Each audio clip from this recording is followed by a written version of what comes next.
किशन नाम का एक दीवाना यह विश्वास लिए जी रहा था कि किशन भगवान की ही तरह उसके जीवन में भी राधा आएगी। विश्वास तो पत्थर में भी भगवान पैदा कर देता है। आखिर वही हुआ। राधा आई और किशन की सांसों में सांस बनकर रहने लगी। राधा के भाई वीरेंद्र सिंह और राकेश्वर सिंह को अपने शानो शौकत के आगे राधा किशन का प्यार अपमान महसूस हुआ।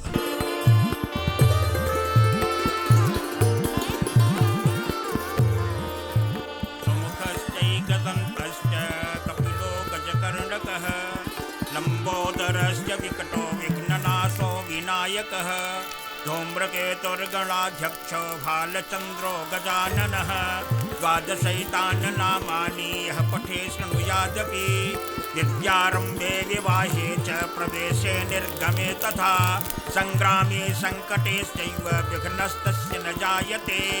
शुक्लाम्बरधरं देवं शशिवर्णं चतुर्भुजं प्रसन्नवदनं ध्यायेत् सर्वविघ्नोपशान्तये।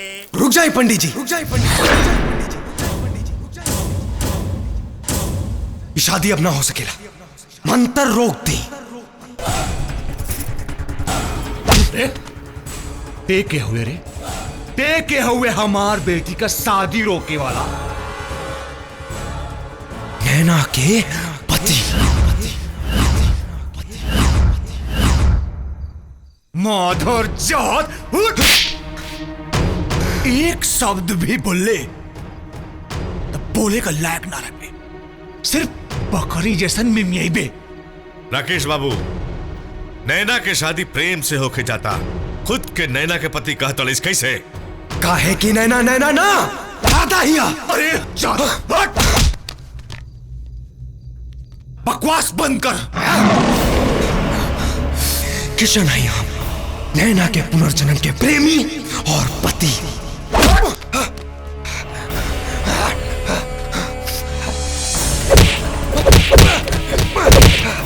अब दुल्हा दुल्हन फेरा ले ही जा।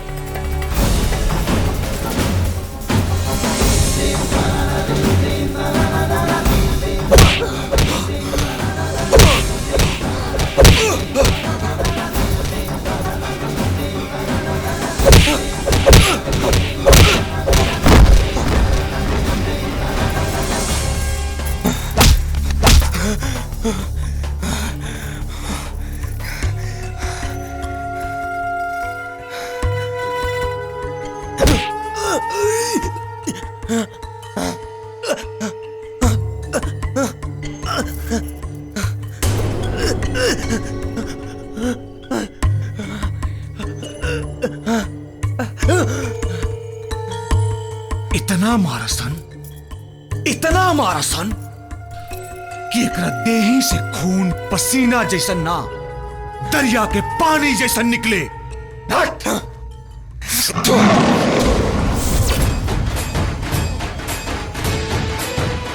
बस एक बात याद रखिए ठेकेदार साहब, अगर हमरा शरीर में एक बूंद भी खून बचल तो खून नैना के मांग के सिंदूर बनी। मारसन माधर जात।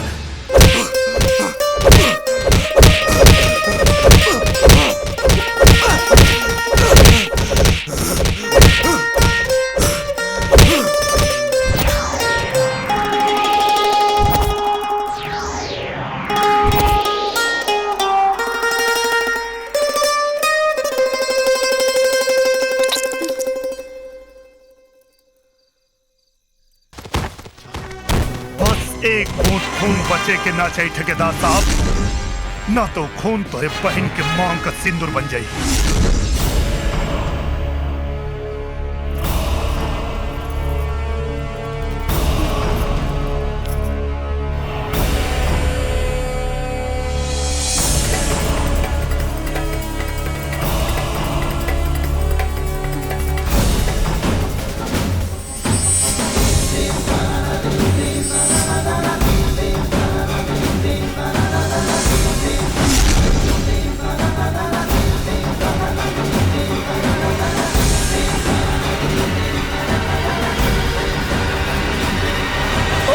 अरे बिटिया, नैना बिटिया, ए बिटिया, पंडित जी पानी दी। हाँ जजमान, ली पानी। नैना, बिटिया, बिटिया, ए बिटिया, उठ जा बिटिया। हाँ, उठ जा। बिटिया सही तो बाड़ू ना? चल बिटिया, अभी 2 फेरा बाकी बा। कैसन फेरा भैया? हमार शादी तो हो चुकल बा।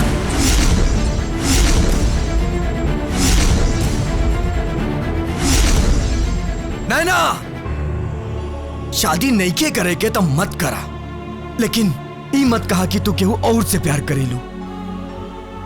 प्यार ही ना प्रेम, हमार तो शादी भी हो चुकल बा। और अच्छा यह रही कि हमरा के पावे के ख्याल तू अपन दिल दिमाग से निकाल दा। ई शादी वैसे भी ना हो सकेला। शादी के शुभ मुहूर्त निकल चुकल बा, अब 1 महीना इंतजार करे के पड़ी। लगातार नैना पर जादू टोना करवा देले बा। ऐं ह्रीं क्लीं चामुण्डायै विच्चे ग्लौं हूं क्लीं विच्चे ज्वलहं संग्लं चं फट्।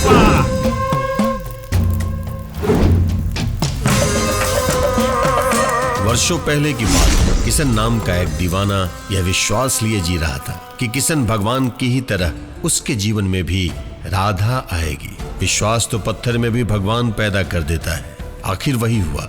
राधा आई और किशन की सांसों में सांस बनकर रहने लगी। राधा के भाई वीरेंद्र सिंह और राकेश्वर सिंह को अपने शानो शौकत के आगे राधा किशन का प्यार अपमान महसूस हुआ, क्योंकि किशन गरीब था। बड़े भाई ने किशन को मारने का प्रयास किया, लेकिन मां की मौत का डर बड़े भाई को सुधरने पर मजबूर कर दिया। पर छोटे भाई को यह बात अच्छी नहीं लगी।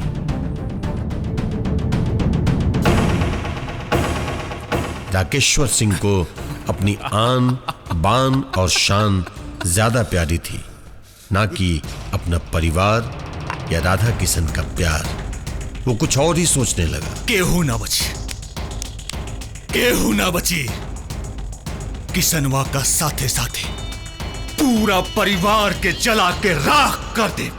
कोहबर का नेग अभी अभी शुरू ही हुआ था। इधर राकेश्वर सिंह का अहंकार चिंगारी से आग बन चुका था। उसने राधा किशन के साथ साथ अपने पूरे परिवार को बम से उड़ा दिया।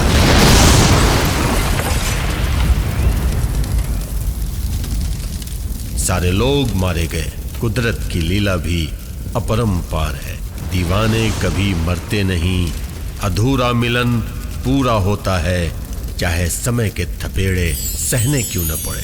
अधूरा मिलन को पूरा करने के लिए किशन की आत्मा एक मृत बालक के शरीर में प्रवेश करती है और उसका पुनर्जन्म होता है।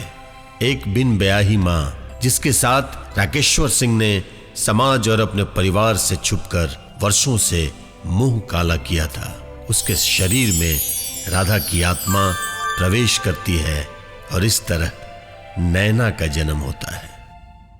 Click on the bell icon to get regular updates from Venus.